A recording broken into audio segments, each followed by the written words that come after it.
Welcome to Northwynd 2, episode 14. In this episode, I'm going to be doing the Madness of Crowds in House J, and I'm choosing this quest because I wanted to highlight 3 pieces of gear that comes from it. So I wanted to show how you can do this quest, and I wanted to show those 3 pieces of gear. It has actually been 3 weeks since I made the last video, and I'll mention why in a bit. But let's see where things are.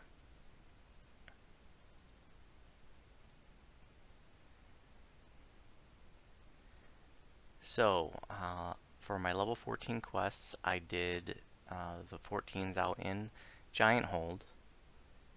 And let's see, I also did Tour. And I did Madness of Crowds, which is the one I'm about to do. I already did that one once. And then Nightfalls on Stormreach, which you have to do the rest of them out here in House J of this chain. And that's really it. Normally I would do Necro 4 at this level range, but on the second lifer don't need as much XP, so skipped that. Plus I was farming out Madness of Crowds to get the gear for this video, so I got a lot of extra XP from that than I normally wouldn't have at this level range. And I'm actually over cap. You can only bank 1 level and get right up to that next level, but you can actually surpass that if you get Monster Manual XP. That's the one way you can sort of break that rule. Monster Manual XP will put you over the top. We'll take a look at the enhancements. So, let's see, since the last time, I'm not sure what I picked up. I think I got a point of wisdom, and then the spell power boost. The one from the Druid tree is a little bit better. This is plus 30 if you're fully invested in it, but you know, I already have this one because I'm going to start picking up enhancements here in the human tree. So I'm just going to go with this one instead of the one from the Season's Herald tree. But I will eventually like to get some of the healing amplification that's available in this tree. Would love to work up to greater heroism, get maybe a point of con here, maybe some skills here. And Don't Count Me Out is kind of nice too, but don't know if I'll have enough to get all of that. We'll see. I'm up to 14 points spent in Nature's Protector. I'll take that up to 17 points. So the 3 more that I'll spend is to get plus 6 natural armor here. But that's not a priority.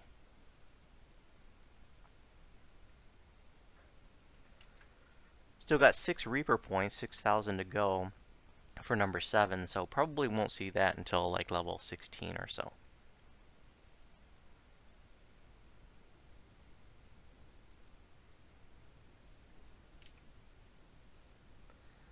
On the wolf side, I'm up to Cunning Wolf 4 and Wolf Instincts 4, Thick Fur 2, Lupine Onslaught, Wolf Evasion, Striding 3, Wolfpack Bite 4. The gear, I think, I'm not sure if this is new or not. I guess it would be. It says minimum level 14. So Constitution 6, Thorn Guard 3. In the blue slot, I put the Sapphire Heavy Fortification. It says empty blue slot, so it looks like it has 2 slots, but that's just a visual bug. There's not actually 2 slots there. And the collar is the same. I'll be looking. I've already purchased an improved Vorpal that I can use at a higher level, but still using the same one I've been using for a few videos. For spells, let's see, the extra spell for my level 7 would be Regenerate. This is a great heal over time spell. What's especially nice about Regenerate is that it heals, it cures drained levels. So it restores every tick, it will restore 1 drained level. Not sure what I picked up in the other spells. Probably Mass Vigor. I haven't been doing a lot of grouping, but that's definitely a nice one. You know, if you're fighting in a group to throw, it heals everybody a bit.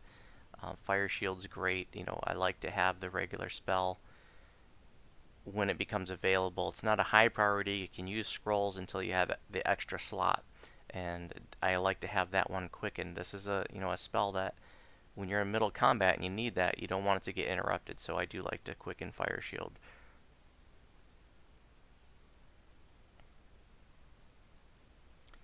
And I think that's probably all I'll mention on the spell side. Alright, gear. So still got the Iron Stone for the big spell points, and the Torque, that'll stay with me right up through endgame. The Pansophic Circlet, got that last level, slotted with the Sapphire of False Life 20. Great source of general potency. Magical efficiency is really nice too. Wisdom 7, Insightful Conjuration, Focus 2 on the goggles.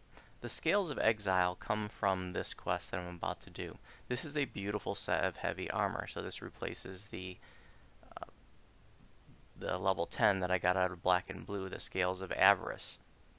This has Insightful Wisdom 3, Insightful Constitution 3, I've got Mythic 2 as a bonus, Parrying 3, and the blue slot, which I put Charisma in there just because Charisma will help with my Intimidate, with my Use Magic device, and Fortification 90. So I've already griped about Fortification, not being at 100%, for an item that's level 8 and above, because you can augment it. You can get a level 8 heavy Fortification augment for 100% fort at level 8. In any event, it's not a big deal to have an item with less than 100% fortification on a Druid once you hit 13 and up, because you get 100% bonus to racial bonus to fortification when you're in elemental form, which once you get to level 13, a caster Druid should be in elemental form at all times, in my opinion. So even with just the 90% fort from there, I don't have any other source of fortification. I'm up to 201 fortification, so that is more than enough. So high armor bonus, really, really nice set of armor. Highly recommend at level 14.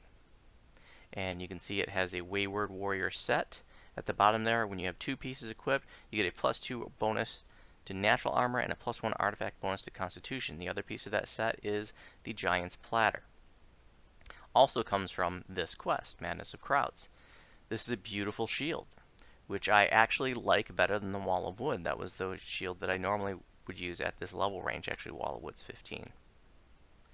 But this has Magical Sheltering 18, which is largely redundant from the Sheltering Ring I have, but it's actually one higher. But the Sheltering Ring is 17 to both physical resistance and magical resistance. So the shield is just magical resistance, so it's one higher. You want to make sure that you have both, though. That you don't just have one or the other. You want to make sure that you have physical sheltering and magical sheltering, or just a sheltering item which covers both. If it says just sheltering, then it's both PRR and MRR. Natural armor 7, so you could probably don't even have to use spider skin anymore, but I'm going to keep it on my buff bar because it gives me saves against poison, so what the hell. Vitality 24, some extra hit points, protection 6. I mean, that's the natural armor 7 of protection 6 is big AC, great for this build. Empty purple slot, I haven't put anything in there yet.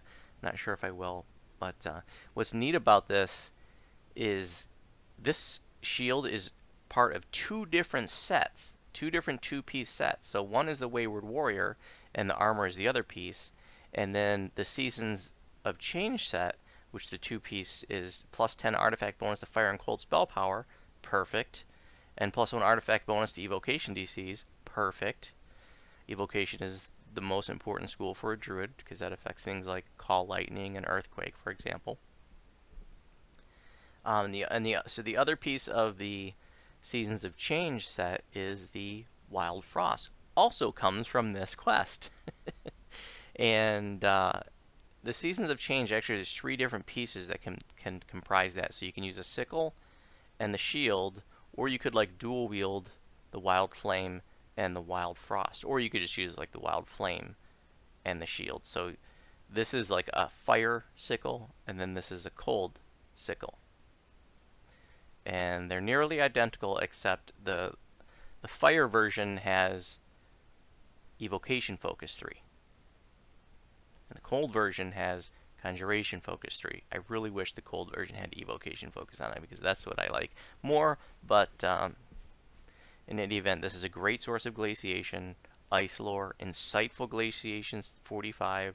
So this is higher spell power over and above what I have from the Pansophic Circlet for cold. So it's great for the greater creeping cold, the ice storm, and then later on like energy burst once I get into epic levels.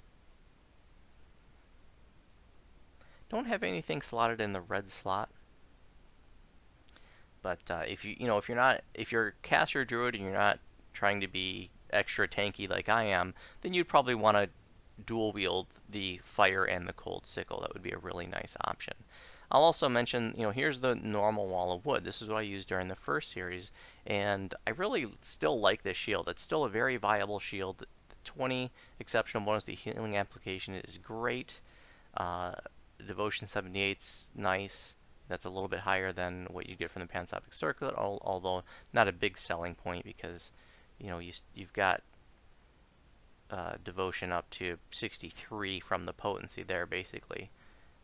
But DR5 slashing is a little bit of DR during heroics, and that is a nice layer of defense. But I do prefer the Giant's Platter. I even farmed out an elite version of the Wall of Wood, which is level 17, as DR10 and higher healing amp. But I'm going with the Giant's Platter.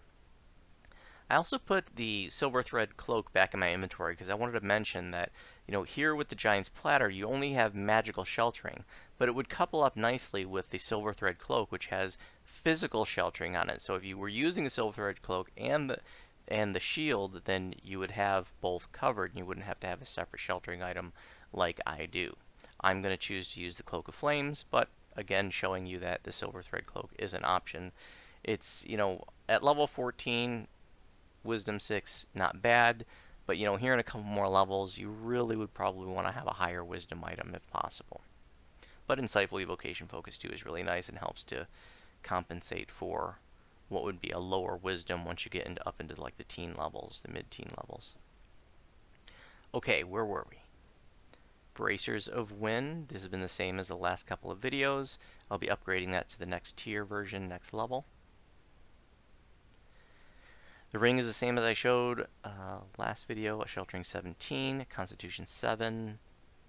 Slotted up with Sapphire of Good Luck +1. Maybe at level 18 I might try to craft like a Constitute, or maybe 17 or 18. Whenever Constitution +9 becomes available, I might try to get my crafting levels up. We'll see. I really missed an opportunity a few weeks ago when there was a crafting bonus going on.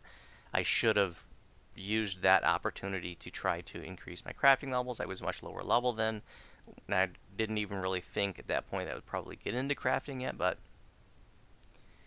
here I am, wishing that I had done it in any event. Moving on to the boots. 30% striding, strength 5 is the same as last episode. The gloves are the same. That's, again, largely because of lesser displacement. Great layer of defense, but it's got some other goodies on there too. The ring is the same here, Band of Insightful Commands. That is primarily for the Profane Well-Rounded +1 to all stats. I like the Intimidate 12. Thrumming Spark Cord is the same for big stacking, glaciation, and magnetism. The Ice Lore is meaningless at this point because I have higher on the Wild Frost. 13% there. And Cloak of Flames is the same as last episode. I'll be upgrading that to the level 15 version next level. And for feats, there wouldn't have been anything new at level 14. So let's get to the quest. We're going to give it a try on a Reaper 3. Alright. This is actually my second attempt. I died in the first attempt because I made a fatal oversight. I've been farming this out, and I farmed it a ton to try to get these items because I wanted to show the items that come from this quest in the video. And I've been farming on an elite, so when I went in here the first time on R3, I was like treating it like elite and just going in face first, and can't do that.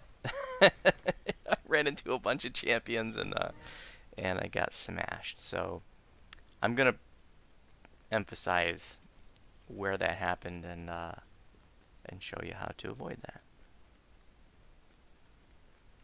So you first come up here, you want to pray to these altars here, and here you're going to choose Orlan the Lawbringer. One of the reasons why I love this quest is because the optionals actually affect the quest outcome. And there are a couple different optionals that can really make the end fight a lot easier on you. And one of them is if you do all 4 of the altars correctly, then there are these 4 elementals that appear in the end fight. If you do the altars correctly, they fight for you. If you don't do the altars, they fight against you. So I would much rather those elementals fight for me, which can especially make a difference in High Skull Reaper or when you're soloing. Here's another optional that you can do that's going to affect the end fight. Here you can take the Volkur side or the Sulatar side. The Sulatar, like from Searing Heights, that's them over there. 2 different clans of Drow.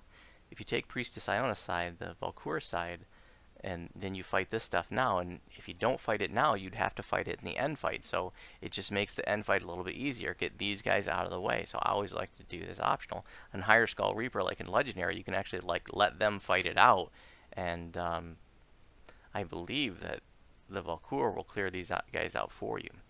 In any event, this is where I died in my first run. Is I just, when I was doing an elite, I just smash everything. But here it was like a whole bunch of champions, and I didn't stand a chance.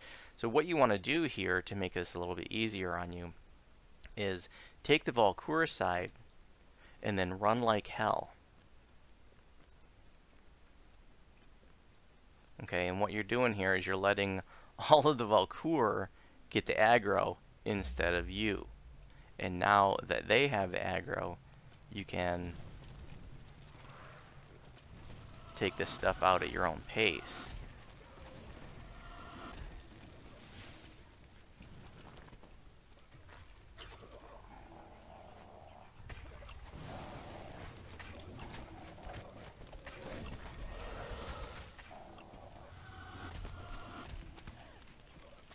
You can just sort of ping them off here one by one instead of having to worry about, getting all their aggro.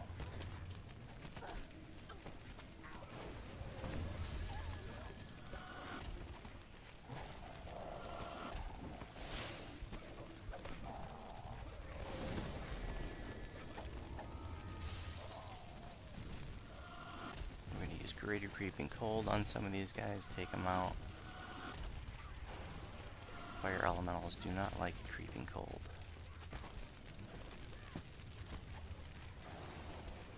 Probably should have fire shield on, right? Mysterious Remnant, yoink.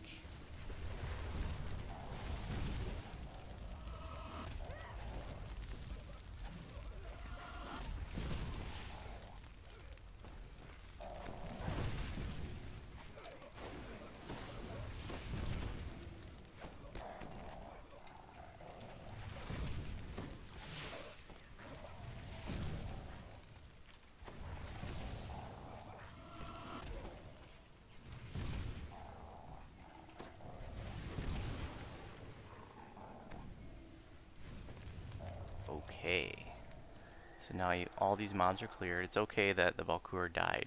That's not going to affect anything.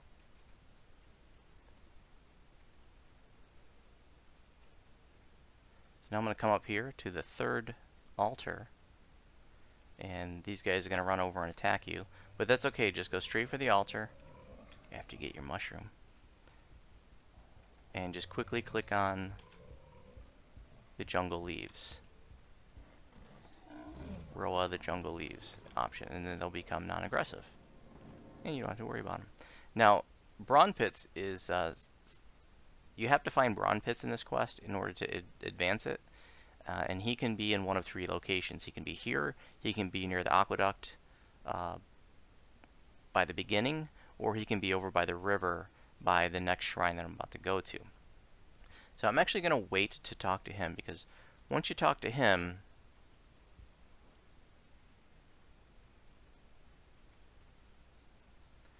these guys over here tend to go aggressive. Now, I've seen it before where I think that didn't happen, so there's so many different things going on in this quest that I'm not 100% sure on every last detail and what affects what, but it seems like most of the time when I talk to Bran Pits, that's what makes everything at that altar go aggressive. So I'm going to go ahead and shrine up now, because I can. Whoa, slow down there, Mirage. And I'm going to buff up Mirage there. Everything I got. Oh, I should have pulled out a summon too.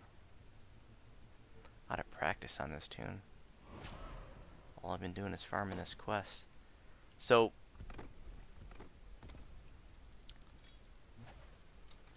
you know, like I said, I wanted to get all of those items, the shield, the armor, and the wild frost for this video. And I got the armor and the wild frost right away. That was cool. The shield is the reason why I haven't done, you know, it's been 3 weeks since I made the last episode.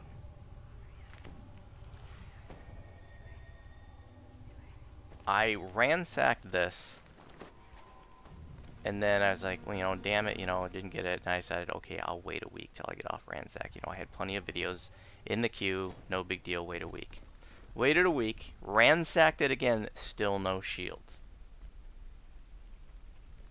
So then I waited another week, and I was telling Ina about this. She's like, well, I can make an iconic tune over there and, you know, help you farm it out. And I was like, well, that'd be cool, you know. I'm really getting set behind, you know, and it's just, you know, it'd be nice to have another polar. So she makes an iconic tune over here.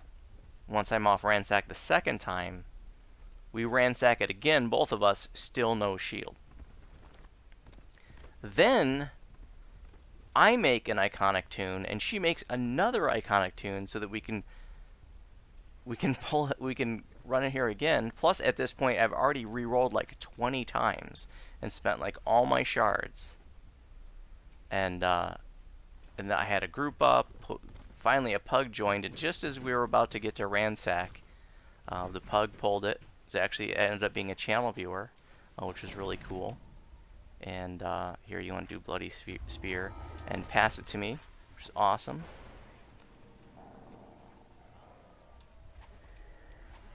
Shoot. I got spooked by that Plague Reaper. It's okay, I just go around.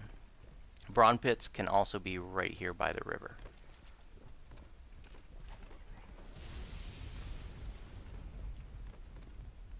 So now you gotta find, so it ended up being like 70 chest pulls altogether, and it's just absolutely ridiculous until I got the shield, but finally got it, and here I am.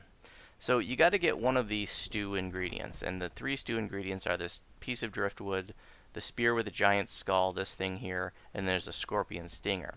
The scorpion stinger you get from killing a named scorpion on the other side of a map, which can be in a variety of locations, but on the other side of the map there's just a few different areas it can be. One general area.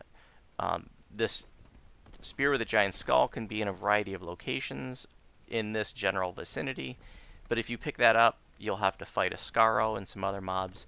So I actually like to go for the driftwood, because I don't have to fight anything with the driftwood, and there's a whole bunch of collectibles on the way. These Valkyr are not aggressive because I sided with the Valkyr during that last fight. There's my piece of driftwood. Here's another collectible. So that's the first location that I check, is right here for the driftwood. I'm going to go ahead and jump down because there's a bunch more collectibles, and the driftwood can also be down here along the riverbanks.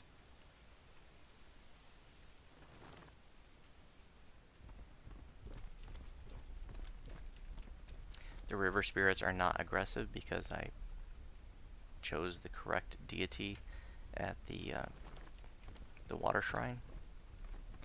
There's another collectible, and another collectible. That's the edge of the map there. You can't go over that waterfall. These guys look like they're aggressive, but when you get closer to them, they go non-aggressive.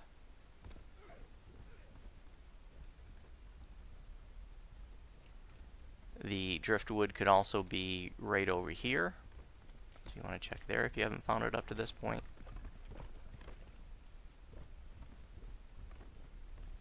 And there's another mushroom over here.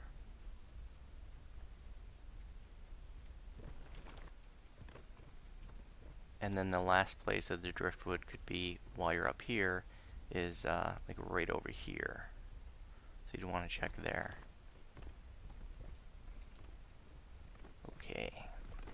So now we're going to go back to Bran Pits camp. And if you had D-Door, you could go ahead and D-Door. That would be the easiest thing to do. But I don't have that. So what I'm going to do is go way around. And the reason why I'm going way around, if you have a really good jump, by the way, you can jump up here, but I don't quite have it. It's kind of a tricky jump, but you can do it. But there's not really any need for it, but just saying. So I'm going to go way around because if I try to cut across the map here, then those guys are going to attack me. So I'm going to cut up here. These scorpions look like they're going to be aggressive, but as soon as I get closer to them, they're not, because they're part of the Valkyrie. So come back over here, and now I'm going to go and talk to Bran Pits. Again, the only reason I didn't talk to him the first time is just because I wanted to be able to get to that shrine without those mobs attacking me.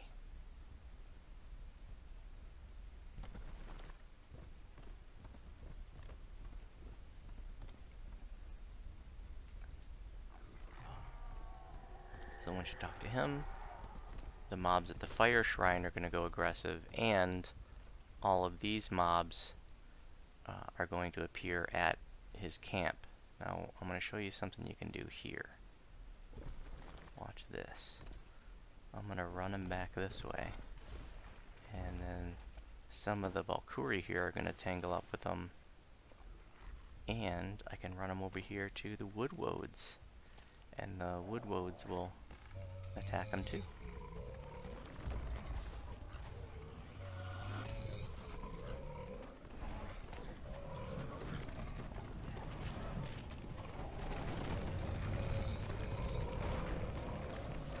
Do the weeds, do the ice storm, sleet storm.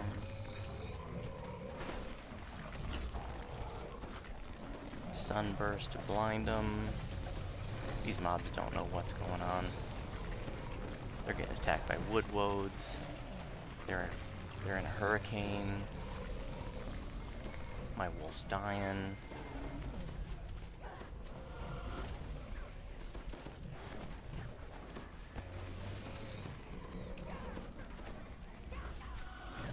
Do another weeds and an ice storm. Gonna get a shrine right after this, so it's okay to blow your mana.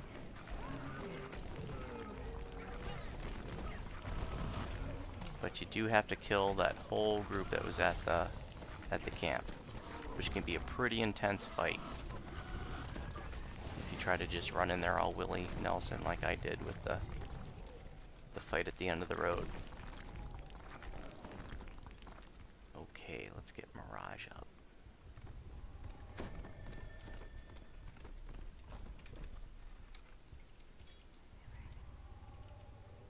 Spring's Resurgence, Stone Skin,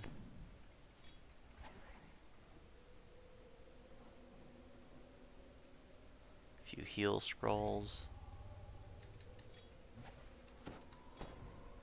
My summon is still alive, I can't believe it. Okay, is everything dead? I'll know everything is dead because Bran Pits will appear, and he appears right about here, and he'll just walk over to his camp. But I can see there's a scorpion over here. You want to be careful not to get too far over here, because if those mobs are aggressive, then they can aggro on you. But if you're careful, you can not aggro. But it doesn't look like they're aggressive now, so that's one of the things I'm not really sure. And if you know, make a comment. It seems like usually, like when you talk to Bran Pits, those guys could become aggressive, but they're not right now, so who knows. So everything's dead, and so Bran Pits appeared. You talk to him, ask him what's the plan. He tells you about a stew. You got to put the ingredients in the stew. The only value of getting all 3 ingredients is it's extra XP. It's just a little bit extra piece, so I don't even bother with it. So 1 ingredient is all that is necessary to advance the quest. Talk to him again, take a little nap at his bed.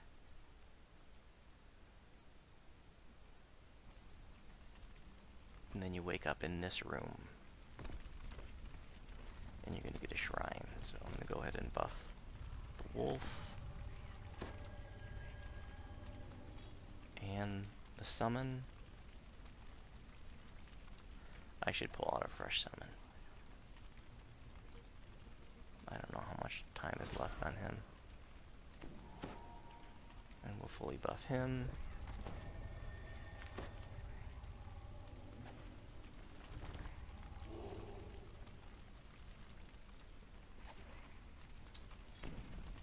Okay.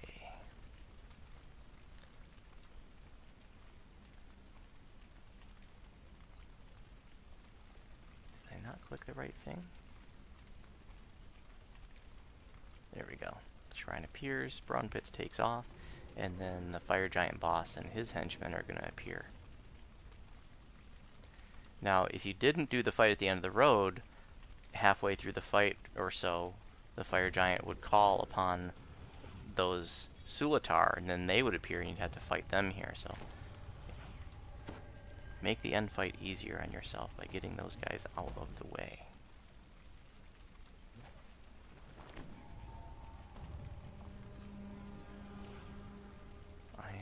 To do a fire shield.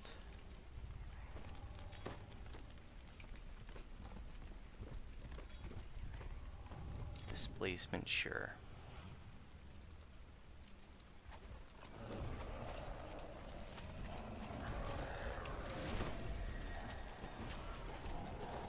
Blinding a whole bunch of stuff. See these elementals move in, and they're fighting for me now. How awesome is that? Otherwise, we'd have to fight them. I don't want to fight elementals if I don't have to.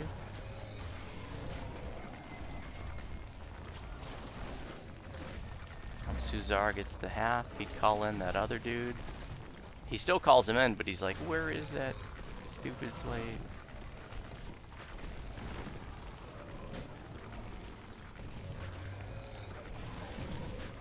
I'm looking for the dialogue, but I don't see it.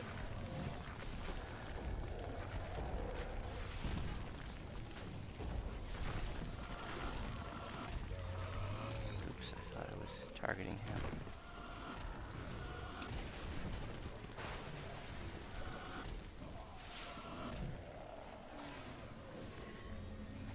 Lost soul yoink.